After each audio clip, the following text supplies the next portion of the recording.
Hello बच्चों, let's see this question. Assertion: condensation of chromosome occur in metaphase, and reason: decondensation of chromosome occur in telophase.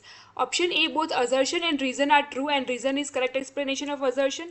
Option B, both assertion and reason are true and reason is not a correct explanation of assertion. Option C, assertion is true but reason is false, and option D, assertion is false but reason is true. Now the key concept that is applicable in this case is the concept of condensation of chromosomes. Now condensation of chromosome अगर हम बात करें तो cell division के various parts है. उसमें first part जो है that is the prophase. First phase जो है प्रोफेज माइटोसिस का, उसमें ये कंडेंसेशन ऑफ क्रोमोसोम होता है. सो फर्स्टली पहले जो प्रोफेज के पहले जो होता है वो क्रोमेटिन जो है वो क्रोमेटिन फाइबर्स ऐसे अरेंज होती है, वो एकदम थ्रेड फॉर्म में अरेंज होती है.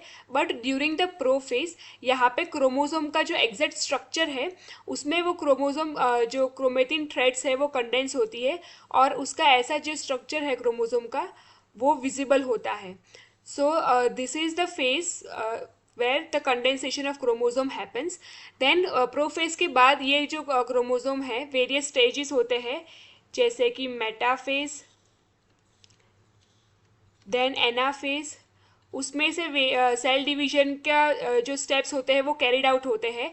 एंड जो लास्ट फेज है दैट इज टेलोफेज. जो टेलोफेज होता है उसमें वापस से जो उसमें एक डॉटर न्यूक्लियाई और एक पैरेंट न्यूक्लियाई बने हुए होते हैं.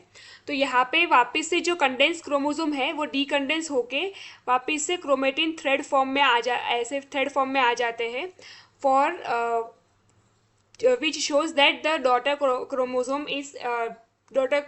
cell is formed. So this is the process where condensation happens in prophase and decondensation happens in telophase. Decondensation जो है, decondensation की जो process है that is nothing but the opposite or I can say the reversal of the condensation phase. So this is what it is. Now we have assertion. तो assertion में हमें दिया गया है कि condensation of chromosome occurs at metaphase. तो ये statement wrong है बिकॉज यहाँ पे जो कंडेंसेशन ऑफ क्रोमोसोम होता है वो होता है प्रोफेज में, जो फर्स्ट फेज ऑफ माइटोसिस है. नाउ रीजन में दिया गया है कि डीकंडेंसेशन of chromosome occurs in telophase. तो ये जो स्टेटमेंट है वो ट्रू है बिकॉज डीकंडेंसेशन लास्ट फेज जो है टेलोफेज में ही होता है. So based on this we can come to the conclusion that assertion is false and reason is true. Therefore, the correct option to this question is option D. Hope you understood it well. Best of luck.